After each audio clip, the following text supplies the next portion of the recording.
Welcome to the Author's Corner with H.D. Campbell. Each show will be filled with news, interviews, technology, and reviews all about you, the writer. And now here's our host, H.D. Campbell. Welcome back to another installment of the Author's Corner with H.D. Campbell. As always, I'm your host, H.D. Campbell. I want to start the show with an apology and a programming note. In the promo, I promised an interview with author Silk White. However, due to scheduling conflicts on my end, I wasn't able to get him on the show. I do hope to get him on a future show, and for this, I do apologize. Still, I have two great author interviews. One with Worlds to Discover author Jacquitta McManus, and What is Normal author Ginny Morendos. Then, on my technology corner, I'll be talking about the convenience of putting our books on e-readers such as Kindle and Nook. Finally, I'll give you a breakdown on a lot of changes coming with H.C. Campbell Productions and the Author's Corner with H.C. Campbell coming in the new year. Now, when we come back, we'll start our show with an interview with Miss Jacquitta McManus. Have you checked out the Author's Corner lately? It's the best show you're not watching. It's filled with news, interviews, reviews, and other surprises. Check me out twice a month with the latest in the literary world. Check me out on my website, www.htcampbell3.net, or my YouTube channel at hdcampbell1230. And as always, let your writing fuel your spirit. From best-selling author Keisha Green, buy her first book, And Even If I Did, for $2.99 on Amazon Kindle. It's the story of three Jersey girls with different backgrounds, trying to survive in the real world while learning that life isn't terrible when you have friends. But as fast as things are good, they turn bad, which makes the girls come to the real definition of friends forever. Follow Simone, Taylor, and Jordan in this wonderful book, And Even If I Did, for $2.99 on Amazon Kindle. And don't forget to join Keisha Green every Thursday on Blog Talk Radio for her Writer's Life Chat, every Thursday, 8 p.m. Eastern Time. Welcome back to the Author's Corner. For the first time on my show, we're interviewing a children's author. And she is just doing wonderful things. In fact, she's created an entire market that hasn't even been tapped yet. But don't let me tell you, don't take my word for it. Here's my interview with Miss Jacquitta McManus. Okay, Worlds to Discover is my publishing company. It's a company I started so that I could publish fantasy adventure children's stories, books. And I got it started because I have an animation background and I wanted to start doing some animations, but I also wanted to do stories that I felt connected to. And so I decided I would start writing my own stories. In order to do that, to get them out to the public, I decided I would publish them, and that's how Worlds to Discover came about. Because it's about discovering new worlds, new fantasy adventures through characters that I create. Okay. Well, how old were you when you first started writing? When I started writing stories, books? Yeah, when you first started. When you first started writing, period. When I started writing, to actually write a book, was 2 to 3 years ago. Believe it or not. I fell in love with animation when I was a kid, and I always loved the fantasy adventure, but I actually didn't decide I wanted to write until about 3 years ago. And so my first book is the first story I've ever actually written, and actually went through the whole process to get it to a finished product. Okay. Well, I have a two-part question. My first question is, what inspired you to first write? And then what inspired you to write children's books? I was inspired to. I'm gonna reverse the question in order so I can explain both. Okay.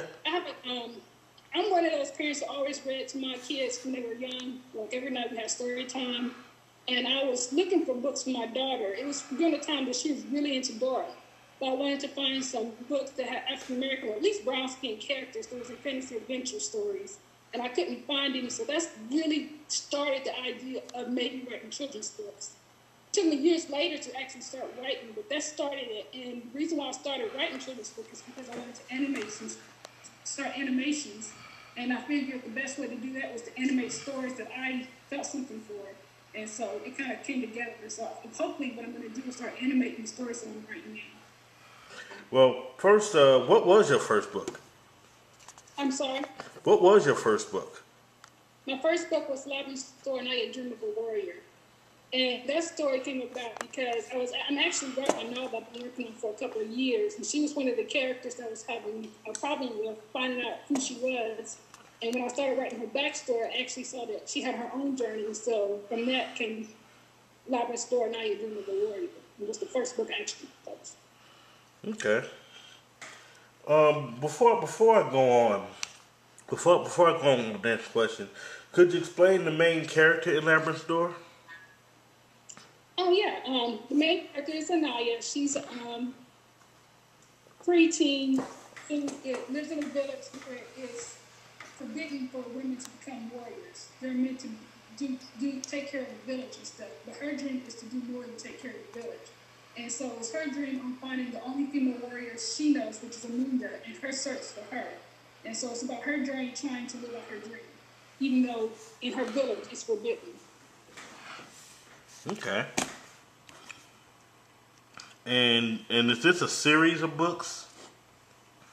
Labyrinth Store will be a series. Labyrinth Store will be a series of books that have both a story and games, how to draw activities in it. But inside Labyrinth Store is my first Anaya series. She's the first, and then after I finish her series, Labyrinth Store will start with a new character in a new adventure. So hopefully Labyrinth Store will be a series with many different adventures in it. Okay. Well, in our initial conversation while we set up this interview, we talked a lot about books with us in it, especially children's books. There's not a lot of them.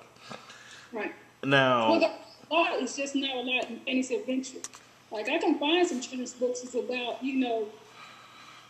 characteristics or history, but if you're looking for a children's book that's a fantasy adventure book with brown skinned characters, especially girls, you're not going to find them very easily. Absolutely. Well, you work with a network. You work with a network of writers, artists, and publishers, and you publish a lot of titles. Does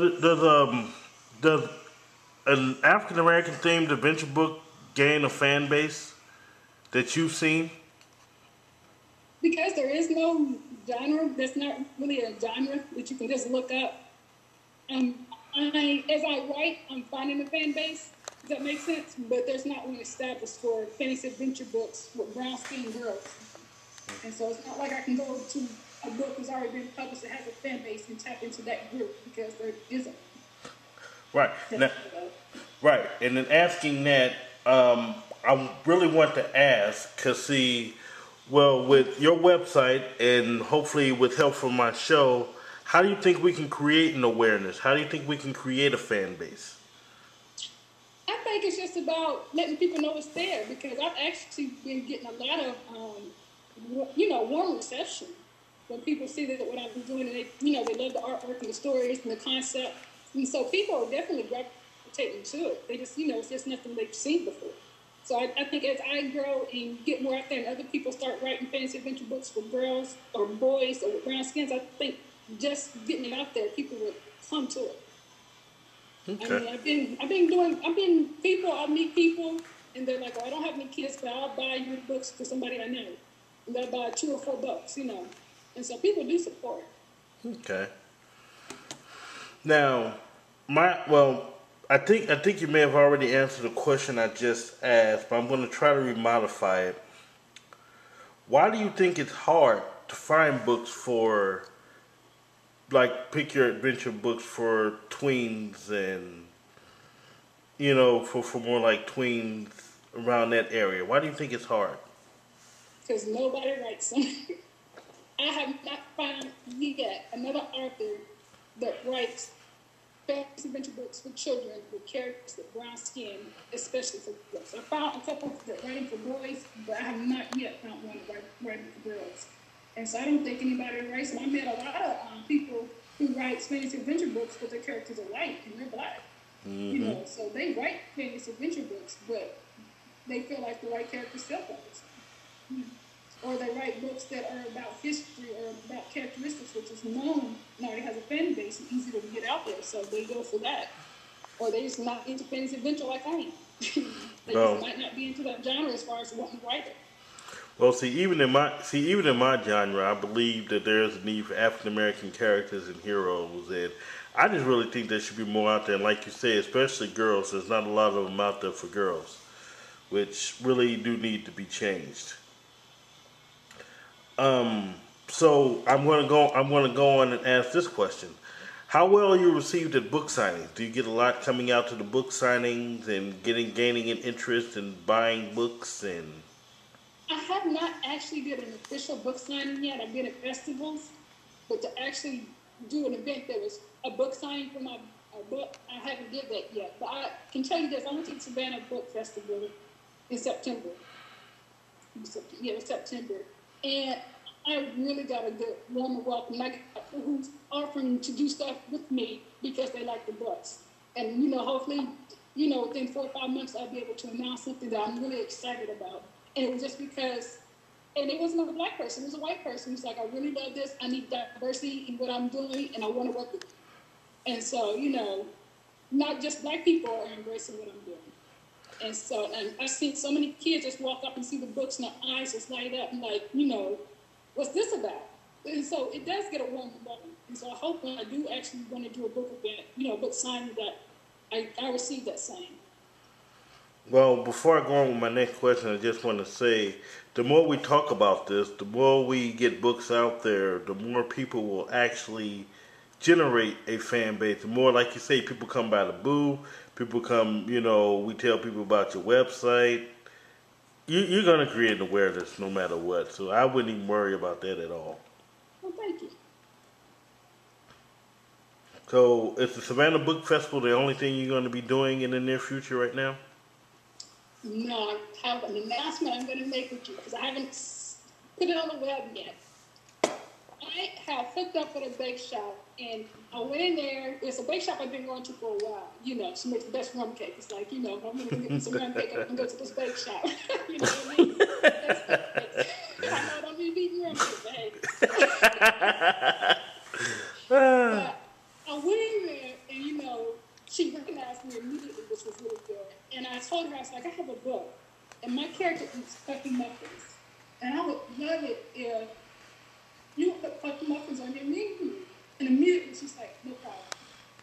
And so we're now working on our tasting, and she's adding puffy muffins to her menu. We're going to create the design and everything, and we're going to do a tasting January the 19th.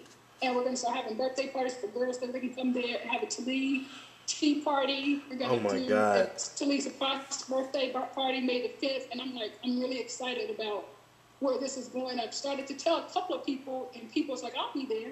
They're excited. Yeah, I want to see that. To have a character that is associated with an item on the menu for girls. And we're going to put a cutout poster of the character in there for, people to come in and see.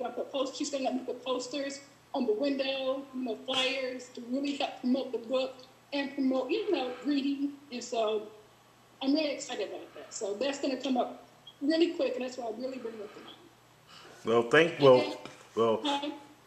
Well, number one, that's wonderful. Thank you very much for telling us on the show about this. Number two, let me know when that is, because I like to eat. Now, I love I love desserts, so please let me know.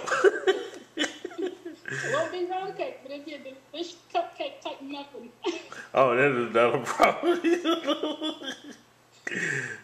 So I'm also been invited to do a writing class at an elementary school, so I've been preparing for that too. And because of that, I actually started writing another book I hope to have out in April, just because of the inspiration to do this writing class, a writing cafe at elementary school. And it's really just going and talking to them about writing, how to develop a plot, develop a story and stuff like that. So I'm excited about that too. Okay. That's pretty cool. And just keep me informed. Okay. And I'll put it on my website as well as the Author's Corner. And thank you for sharing this good event with me, because it's definitely going on it's definitely going up on the website and on this show immediately after it airs. Yeah, and if anybody's in Douglasville, Georgia, and wants to come by the tasting, they're welcome to come. It's free. Just come by. It's at the Eva's Bake Shop off of Douglas Boulevard, and I'm really excited about it. Okay. Now, Is Labyrinth Door the only adventure title you have? Could I also see you have other books for different age periods, even a coloring book? Yeah, all my books are going to be adventure books. And as of right now, they're all probably going to be girl adventure books, with a girl protagonist. But just like Labyrinth Door, to me, the Fallen Object is also an adventure book that's for ages 4 to 8. And it's from the point of view of Talib, who speaks in first person and has a big personality. And she lives on a gas planet, and she flies around, gas planet with land masses that float, so there's no solid land. All the land masses float, and she has to fly around on these famous adventure creatures are created called captives. And it's just a fun adventure story for girls 4 to 8.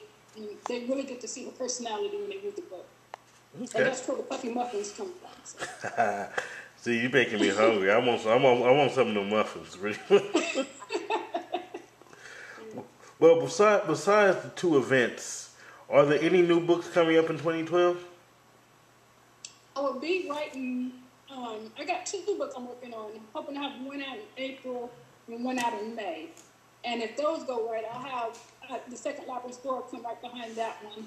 And then I'll see where I'm at with that and then go from there. And I've been working on a story called April Books, which I posted when I did Labyrinth Door. And I'm hoping to finally wrap that up and have that out next year, too. It's a children's book for 4 to 8-year-olds, too. But it's a tween book, but it's a chapter book that's a little bit lengthier, so it takes a little bit more time to make sure the story's right. Okay. Now, do you have any advice for any future children's authors, especially African-American children's authors? I'm sorry, can you repeat that?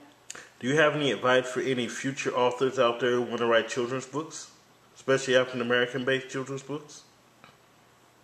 You talking about new authors that wants to get out? Yeah. Well. Anyone. I'm thinking of writing a children's book. I haven't written. I haven't written one before. What can you tell me? First thing I would say is make sure that when you write the story, make sure it's actually for the age group. If you're going to write for 4 to 8-year-olds, make sure it's for 4 to 8-year-olds. If it's for 9 to 12, make sure it's for 9 to 12. And after you get the book and the characters right, one thing I've noticed, and I get a lot of compliments on, is the artwork. People gravitate to artwork. I don't care what's in the book, the cover pulls people in. And I've had so many people tell me they appreciate the artwork because they see so many children's books, they're not even finished adventure books, but they see so many children's books where the time was not put into the artwork. That pulls so many people. And the second thing I would do, once I got the book ready, I would edit. After I edit, I would start promoting. One thing I didn't do is I didn't realize how book blogs work. And so I published my book, and then I immediately decided I was going to do a book blog. I would do that in reverse now. I would actually give myself 2 to 3 months to promote the book on blog before it was actually available, to get reviews up and all that stuff, and then actually have it ready to publish. There's a lot of kid blogs out there that, will definitely do it. They'll, just send them a book. They'll review it for free. All they want is the book. Some want giveaways and stuff like that. At festivals, one thing I noticed at festivals, especially when I was at the Savannah Festival, have something for the kids to take with them. If they don't want the book, give them a coloring sheet. Give them a bookmark. Give them a pencil. Give them something, because kids come to the table and first thing they'll ask is, what can I have for free? Yeah. But they want something for free. And as long as you got your logo, your website on it, I think it's a great way to do promotion and also give the kids something so they can start to get introduced to your characters. After that, it's just about promoting, continually promoting. And when I started this, I'm so naive about this industry. I didn't know what I was supposed to do and what I wasn't supposed to do. So I didn't think there was a problem for me to walk up to a bake shop and ask them to put my characters, put some muffin on the menu. You know what I mean? So I didn't feel like there was a boundary that I couldn't cross with trying to promote my books, and it's worked for me. You know what I'm saying? So I would say, don't go by what people tell you to do. Go by what your character and what your business and what your dreams are telling you to do. Just go for it. Okay. I network with other authors who also promote me too, and we just kind of share because we write 2 different genres. So I know Kelly Sterling Lyons writes, 1 Million Men in Need. You know what I'm saying? So I'll promote her book. It's it's about a piece of history. And she'll tell somebody that I know somebody who writes brilliant picture books. You know what I mean? And so I think that's a great way to also meet other people in the industry, and also a good way to promote your book without you having to tell somebody you're an author. And one more thing, and I'll get off this subject. Oh, you're fine. You are just fine. One thing that struck me, because I've been at this for almost 2 years now, since the first book I published. And when I was in Savannah, it just hit me that I have not created the visibility that I thought I had created by what I was doing. And so on my way home, I decided I was going to always have 3 items of visibility. That I was always going to be doing something to create visibility, which led me to go to the bake shop. And it was what kind of visibility I mean. I mean visibility where you don't have to speak about your own book. If you're connected with other people or other businesses, and they're helping to promote you because you're promoting your business around something that you're doing, it automatically creates visibility. And so when I was in the bake shop with Eva, and we was coming up with what we wanted to do and stuff, and the customer came in, she immediately started telling the customer about me. I didn't say nothing. She did it all. You know what I mean? And so when I go out and I'm telling people about my book, guess what? I'm talking about her. And her rum cakes and her cupcakes and, her cheesecakes. And so it creates visibility without me having to do it, and it spreads a lot quicker, because if I tell you about Eva Bake Shop, you might be more interested in if she was telling you about Eva's Bake Shop. You know what I mean? Mm-hmm. And so I would say create a list of 3 things that will help you create that visibility. And once you get one of them knocked off, add another one. And continue to do that, and you can see where it goes. But make sure it's outside of something you're already doing. See, that's that cross promotion. I love that. I mean, I truly love that. Which is pretty much what this show does. A lot of cross promotion. So trust me. Just keep doing what you're doing. I was also going to ask one question too before we wrap it up. Are you the only author on Worlds to Discover right now, or do you have others?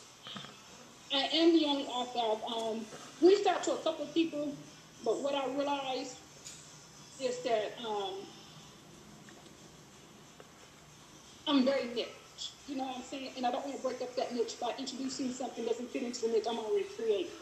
And so I couldn't start working with another author, because the book that wouldn't have fit into what my brand I'm creating is.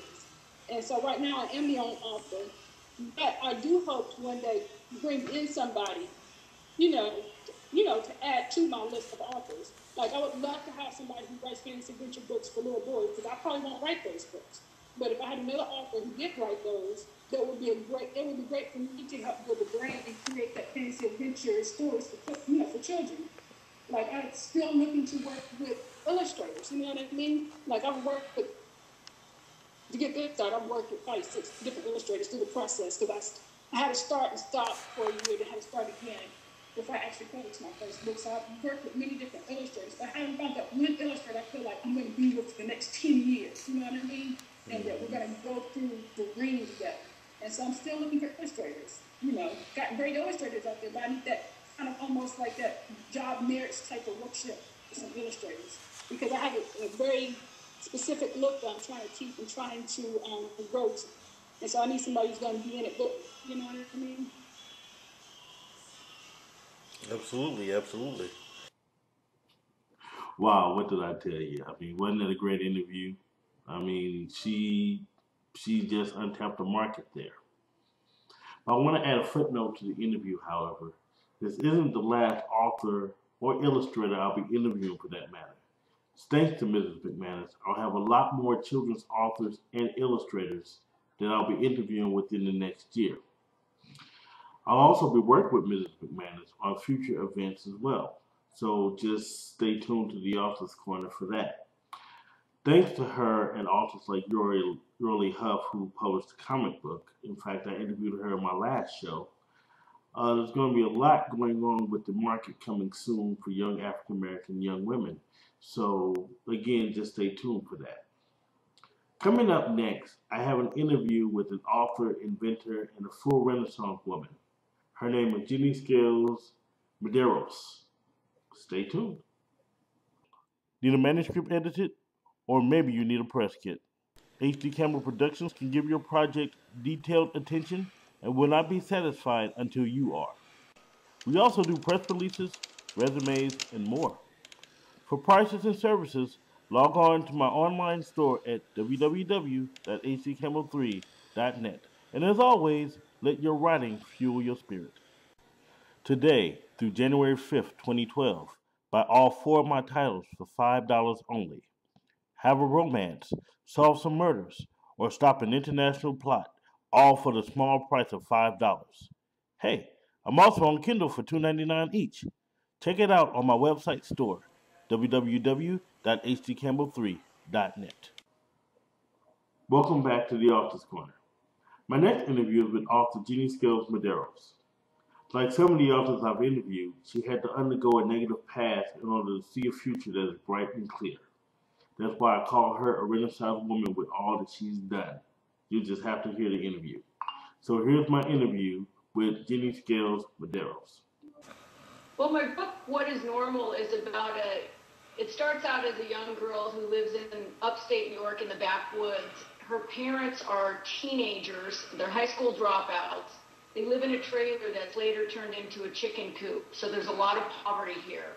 She has a couple uncles that are molesting her and her sister. She wears homemade clothes that are very poorly made because the only way that they could afford clothes is to make them, and then her mother really did not know how to make clothes.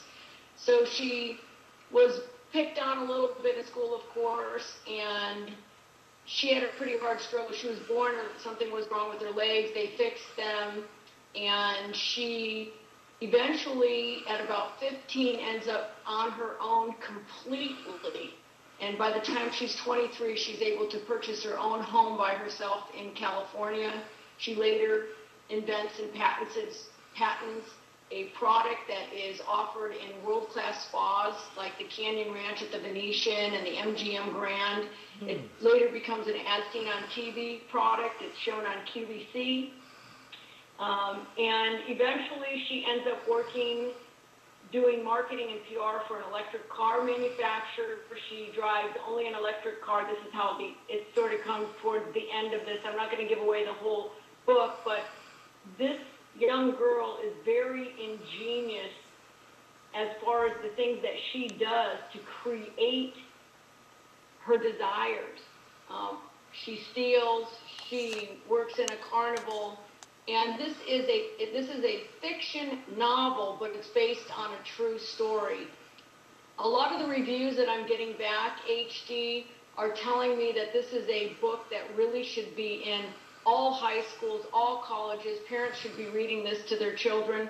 This young girl ends up experimenting with alcohol, finding that it's a relief for her from some of the guilt and shame around the molestations that took place when she was younger. So she ends up on a roller coaster ride with coke and alcohol. She steals things and sells things to create a lifestyle that she's desiring so very greatly that it actually manifests in her world.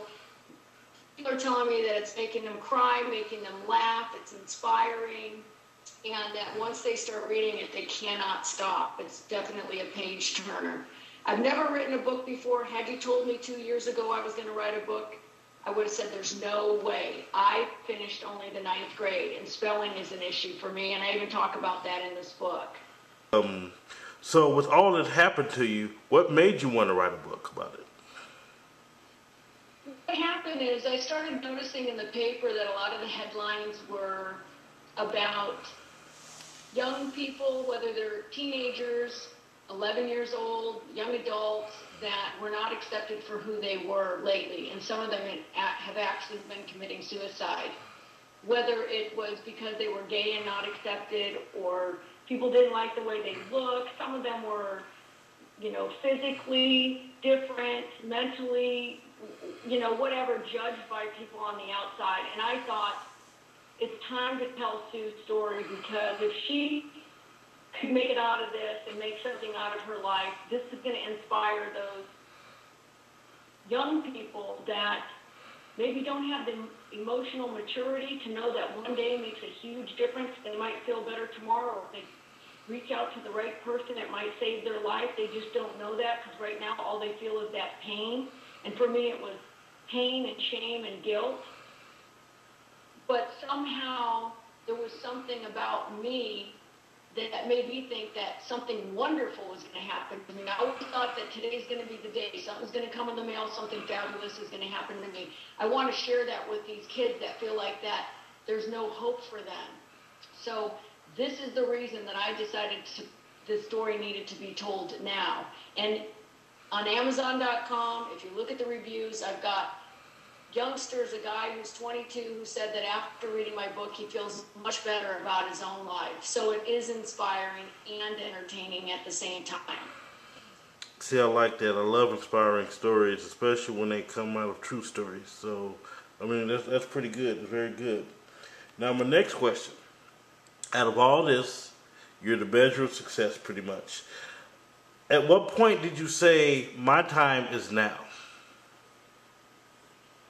At what point did I say my time is now? That's a great question, HD. I follow an internal guide that when I get a gift like this, the book, the patents, whatever it is, when it comes to me, I always call it an idea with wings, because it's not just a passing thought, I'm going to write a book, a passing thought, I need to bring my idea to fruition in the form of patents or a product. There's an energy of its own that I allow to come through me. And again, like I said, had you told me 2 years ago I was going to write a book, I would have said there's no way. So this is totally a gift from outside of me. Whatever that is that you want to call it, the universe, God, our creator, whatever. That's where it came from. So that decision was made outside of myself, and I just am grateful for the gift and received it for what it is. And I'm amazed and grateful for it too. Okay.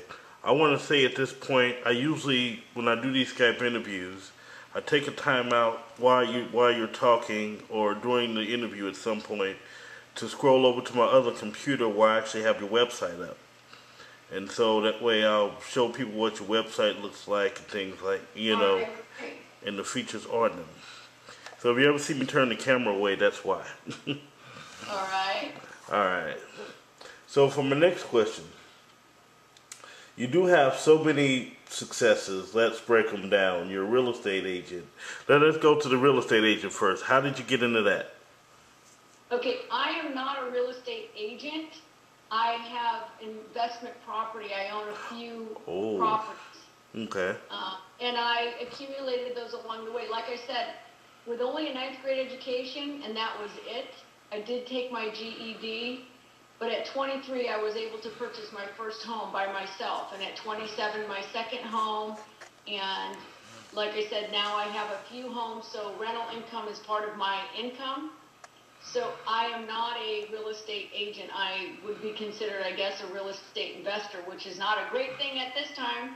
But fortunately for me, 3 of these homes were bought many years ago, so they are okay as far as the economy situation right now with real estate. Well, I want to stop you for a second and just say this. I really like hearing what's going on with this interview so far because of the fact that you're a person who have every reason to say, I just don't want, with all that happened to you, it's very easy to give up. And you chose not to give up. You chose to fight for what you want. You chose to get what you want. And for that, I commend you. Well, thank you. And it's interesting, HD, because for some reason, I was made the way I am. My spirit came into this body a certain way because I have a sister who was in the mix with me, and she's in the book. Her name's Connie. In the book, her name is Connie. And again, it's fiction, but it's based on a true story. I say to protect the guilty. But she didn't fare so well. My sister's no longer among us. So the old saying, what does not kill you will make you stronger, is absolutely true. And sometimes I feel that it made me a little bit too strong. I have to remind myself to soften up because I can be untrusting of other people and put up some great walls. But I'm growing, and this book is healing for me as well as it is for many people around me that are reading it. Okay. I'm going to go into a couple more points, and I want to get back to your book. But, but first, before I go to any more questions,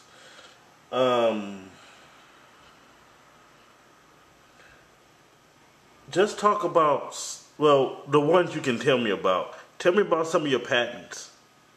Okay, I have multiple patents for black light sunless tanning.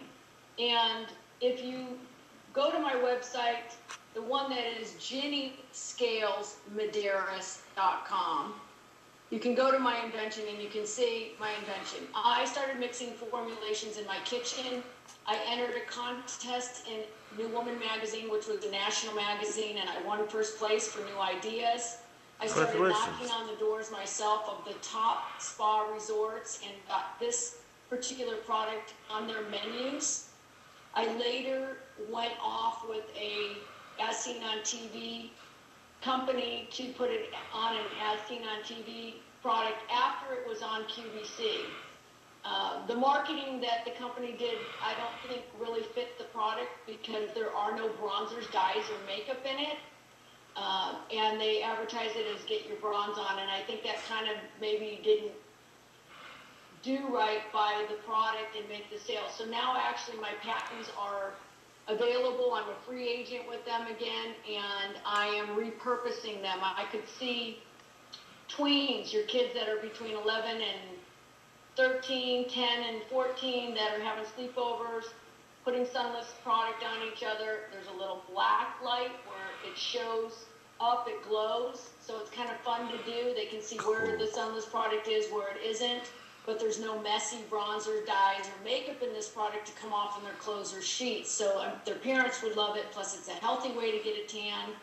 I know you've got a flawless tan. A lot of my friends have a flawless tan like UHD, but for us very white people that are looking for some color, the sunless tanning products, either you put them on and when they develop, you don't know where they are, or they have bronzers and makeup, so when you put them on, you can see where you put them, but it comes off on your sheets and towels.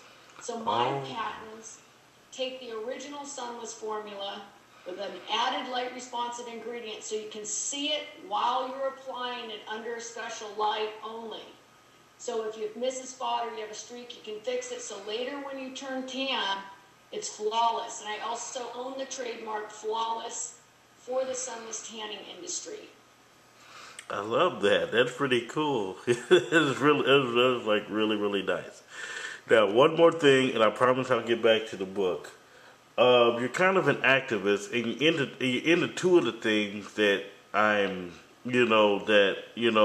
sort of with too: clean energy with the electric cars and animal rights. Yes. At what point did you get into those? Well, if you read the book, if anyone reads the book, they'll see that I was born with a very strong connection to the animals. And I don't know if it developed out of the fact that my parents were young teenagers and disconnected, so my real relationships with love were with the animals that were around me. But I have had a strong sense of responsibility as far as their well-being from the day I was born. So it's just evolved to the point where I cannot any longer eat a piece of meat knowing that I'm eating an animal. I do not eat meat. And then the electric car, I personally gave up my S-Class Mercedes 3 years ago and only drive a 100% electric automobile. That's it. I drive a Zebra. It's a little pickup truck. It has lithium-ion batteries. It goes up to 40 miles an hour, so it's an in-town vehicle only.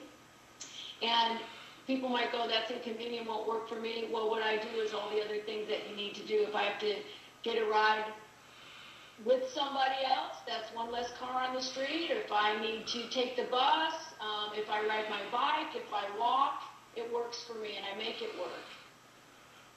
See, that's what I love. That's what I love. I mean, you really know how to make it work very much. So that's great. That's great. Now, you were also in a movie about electric cars. I'm in a current movie that you can get on Netflix. It is called What is the Electric Car? And when the producers for this movie were in Detroit at the Detroit Auto Show, where I was with this company, because I was helping them with their PR and marketing, they said, we can find a whole bunch of people that are selling electric cars. There's people at the Chevy booth selling the Volt. There's people at the Nissan booth selling the Leaf. There's people talking about the new Ford Focus that's going to be 100% electric. There's people at the Tesla booth selling them. But where are the people that actually have given up their gas cars and are driving these automobiles?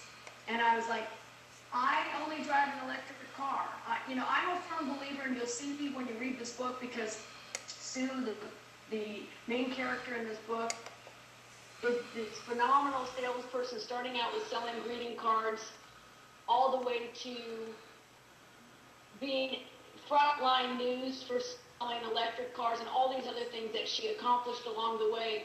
But one thing is if you are going to sell me something, you better be driving it. If you're going to knock on my door with solar, you better have solar on your own house. If you're going to sell me a package on how to be a millionaire, you better be a millionaire yourself. Exactly.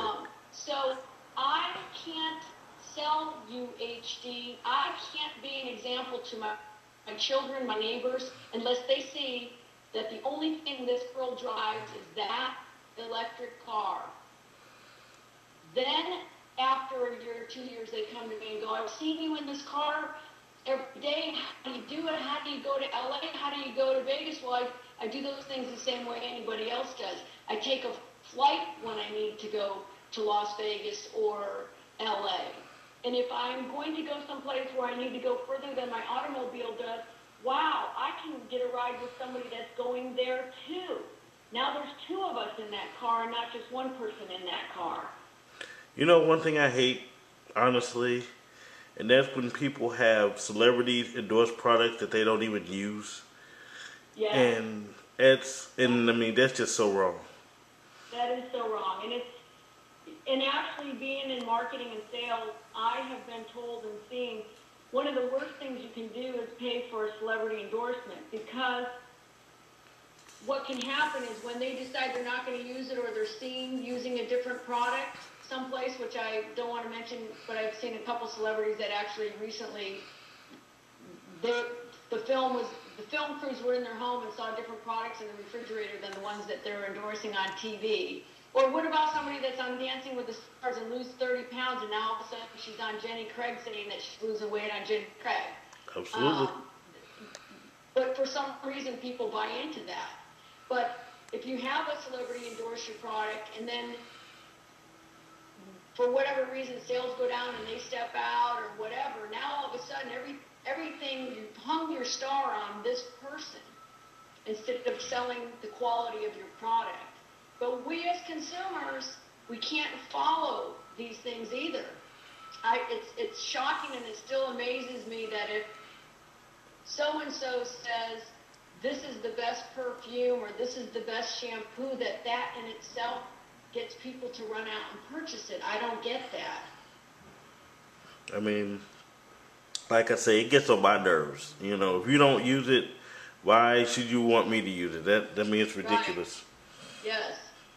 All right, now we're going to get back to your book, finally. I'm sorry for asking you all the side questions. Just wanted to get to know a little bit more about the author. Do you actually have any tours or appearances planned? I just did my very first book signing in Sebastopol, California at Copperfield's Books, and they were just amazed at the number of people that showed up and purchased books. The holidays are here right now. It's a little bit slow right now. I'm doing a lot of radio, these kind of interviews. I was on ABC on their morning show. Cool. And then I'll start doing some conferences and some more touring.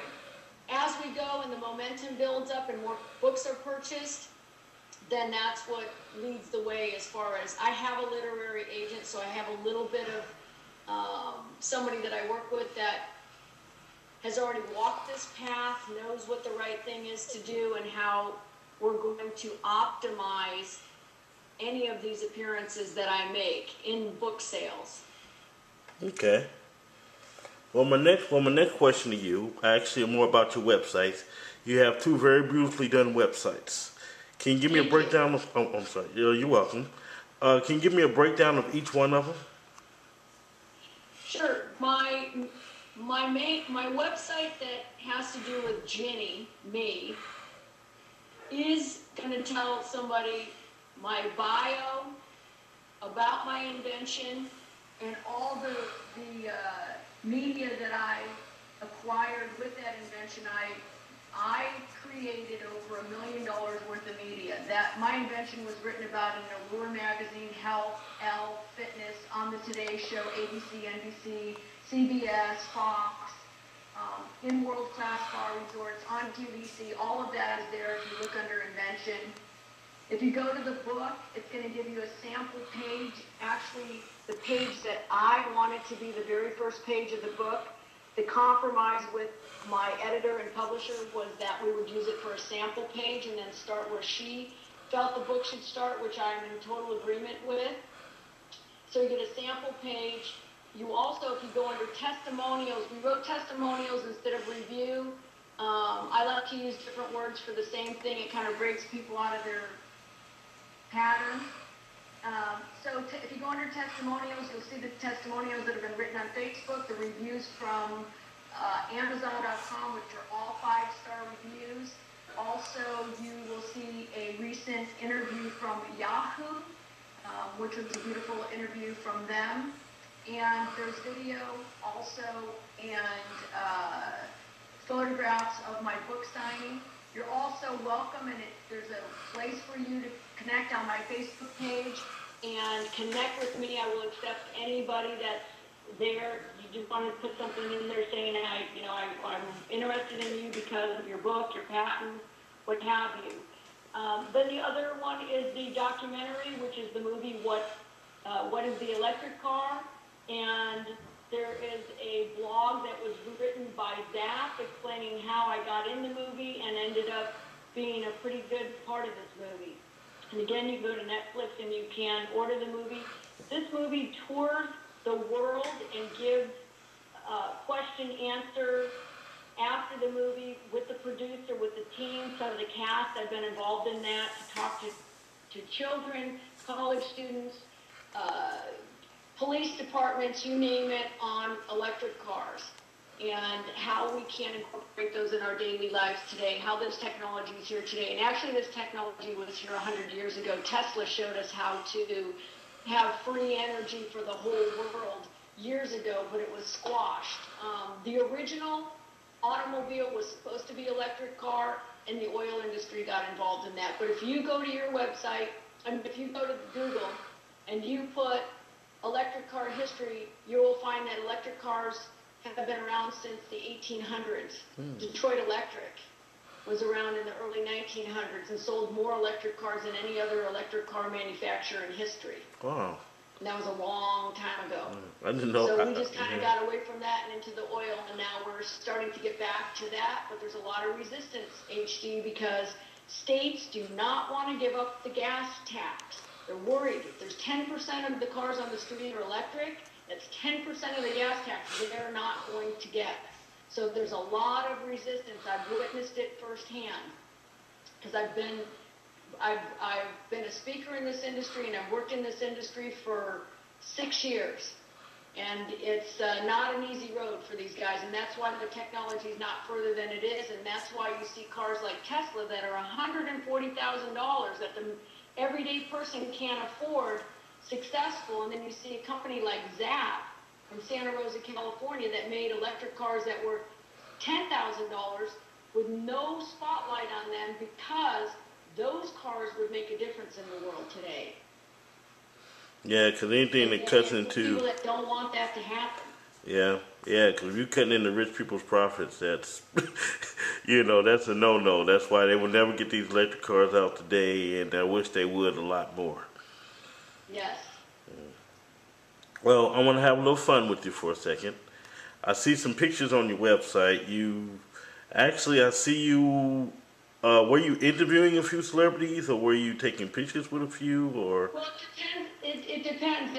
If it's me with Sting or with Tommy Chong from Chi Chong. If those are the photographs you're looking at, those were with the Environmental Media Awards around the electric car and sustainability. Sting's wife was there as well as his daughter, too. Just a lovely, lovely family. Those were around the electric car. If it's Larry Hagman, that's you're looking at with me from JR, from Dallas. What was that show? Dallas. From Dallas. Yeah, from Dallas, and also I Dream of Jeannie. That was the green carpet event for the movie What is the Electric Car in LA?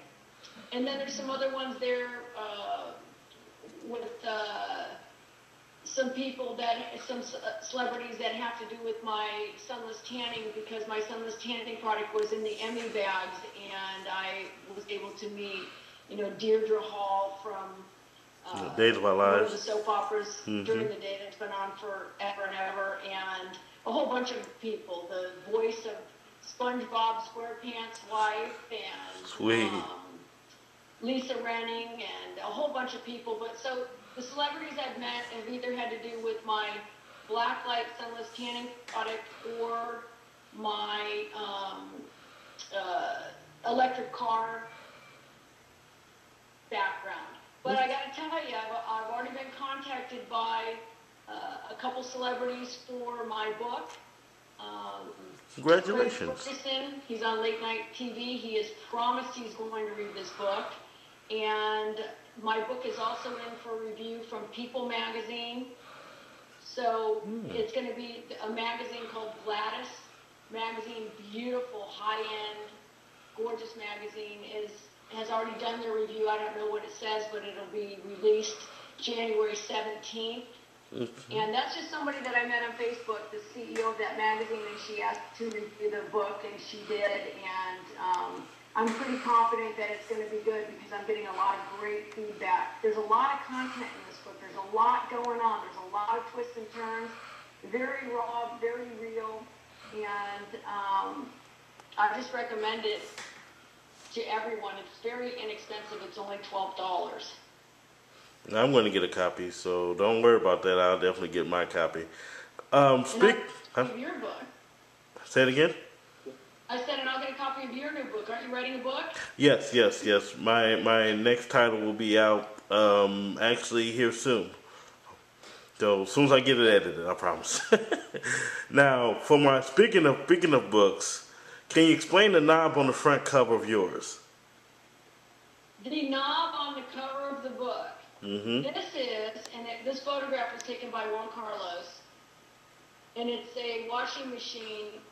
What my statement is that the only place the word normal belongs is on your washing machine.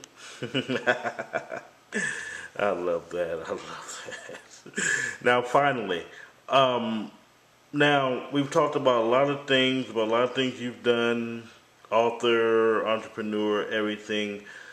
Do you have a message for anyone who's in your situation and wants to be inspired to do great things?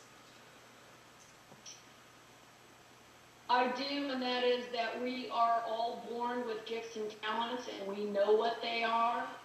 You may be somebody that loves to teach people things. You may love music. You may love the piano. You may love to fish.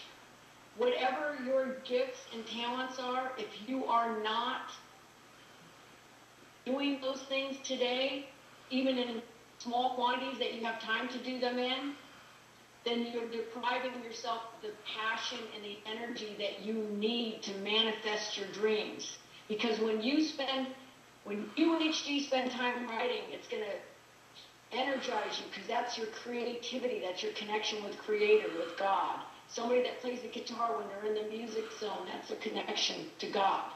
If it's fishing, if it's teaching, whatever your gifts and talents are, and we all come here with them. It could be research, and you love that, and you love finding the answer. Those are the things that motivate us and bring the energy into our life. We have to have those things. It could be golf, it could be football.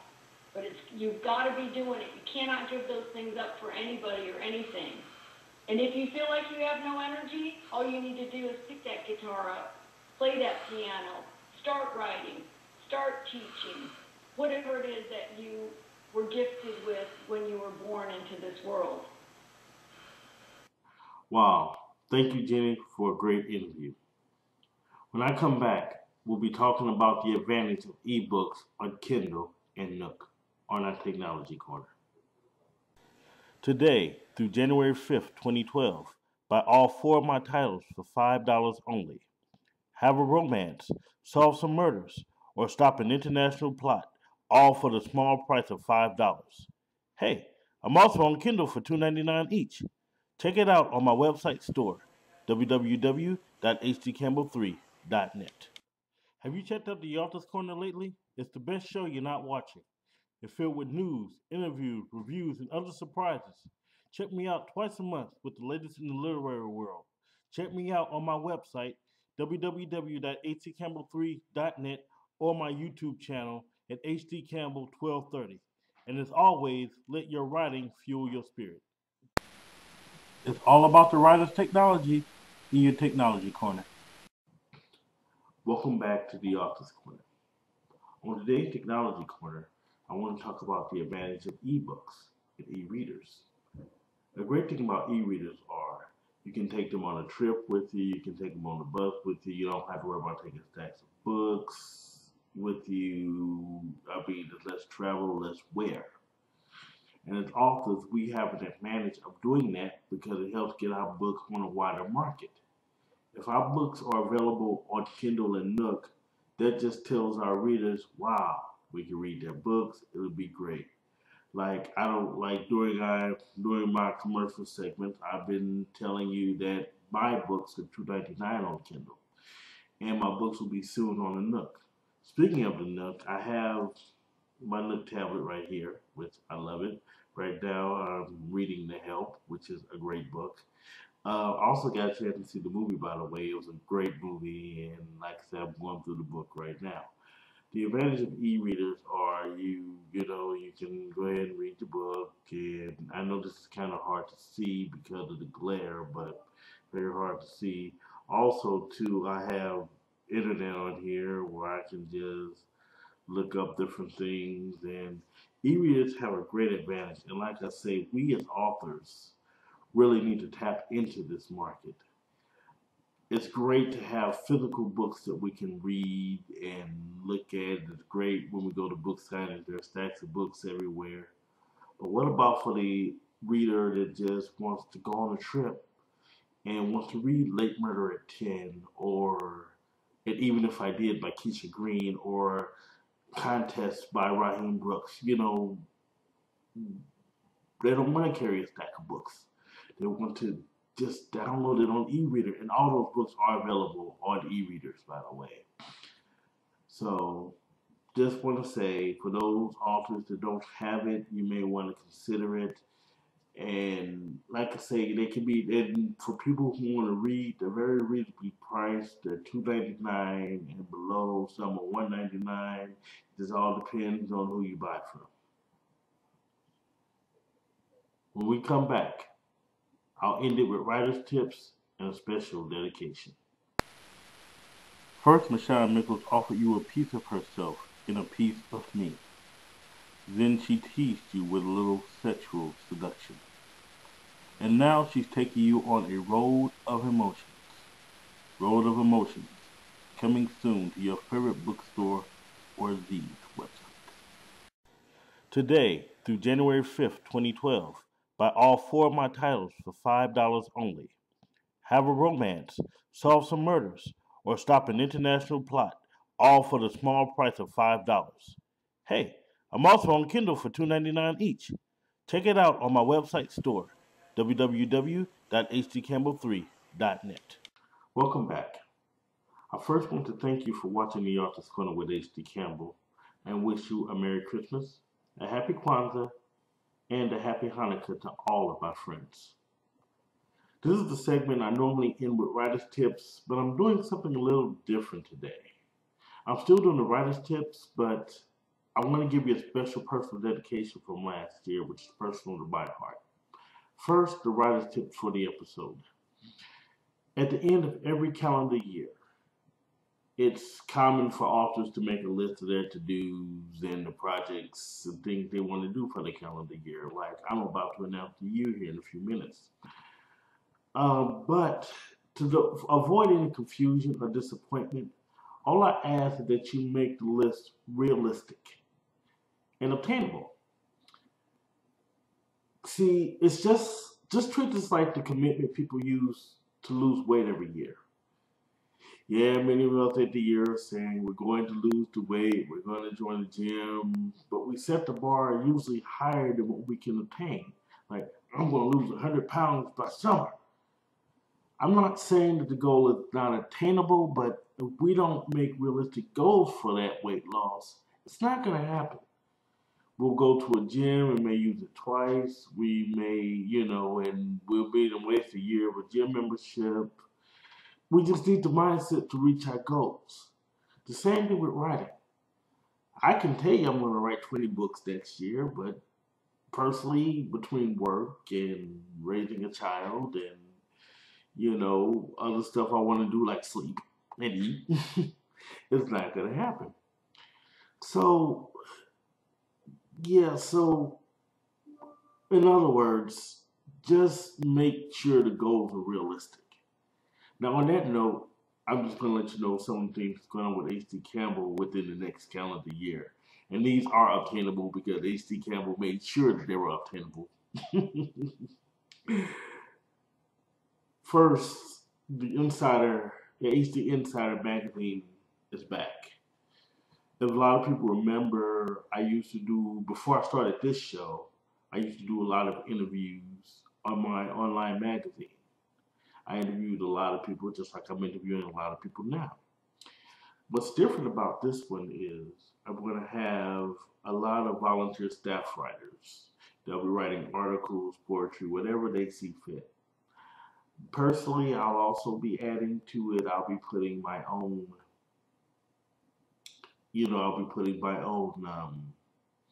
articles, my opinions, my poetry, movie reviews, things like that. I'll also have writing marketing tips. So from time to time, you'll just see different things. So don't miss out on that. Finally, in addition to local book signings and a lot more of a presence in my St. Louis community, as well as touring next year, I'm definitely planning on touring, which you'll get to hear a lot more about that in future shows and online at www.atcampbell3.net. My newest book, the Sergeant Wise Guy sequel, which is still unnamed, I'll name it as soon as it probably gets done, will be out. A lot of you on Facebook and Twitter have been tracking my final edits progress, and trust me, it will be out real soon. Also, I'm looking for local authors in St. Louis to do my first motion trailers. I want to do motion trailers for all my books, including my latest one that's about to come out. I'm looking for men and women who are willing to act on camera for the book. I'll have the scripts ready and we can modify the scripts. However, I'm just looking for actors and actresses. Also, I'm going to need voiceover people, and they can come from anywhere. You can even do it over the phone if you want to. I need voiceover people to also do the trailers for me as well. Well, that's it for the Author's Corner. Stay tuned next time when I have 3 new authors, new things to say, new writer's tips, and a whole lot more surprises. I want to end the show with a throwback dedication, and which is a lot more personal to me. In the next few days, it'll be 1 year since my wife Velma passed away. And I want to dedicate this show, since it's the holidays, to my son Skylar, whom I wouldn't even be continuing on with this show or writing or even just want to celebrate Christmas without him. So I'm going to give you this dedication. Thank you. Happy holidays. And as always, let your writing fuel your spirit. You will always be my love. When I first met you, it was like a dream. When the Lord took you home, it was the same. My heart bleeds and aches for you, because you will always be my love. When we first talked, it was dreams and lies of the same, finishing each other's sentences as if we were old friends. It was you who made me whole from the first day we met, and it gave validation the day we looked into each other's eyes. We had many adventures, fights, and struggles in between, but through it all, love intervened. Then Skylar came and completed our lives, and gives our love a more deeper meaning. Velma, I love you so much, and I hope it shows. We loved hard, and it gave it meaning. Until the day I saw you breathe your last breath, you have always been my love. Though my heart breaks, I still feel you around me. Though I watch my best friend's body lay, I know she's watching. We once told Skylar of our romantic tales of love. Now it's up to me to continue the tales.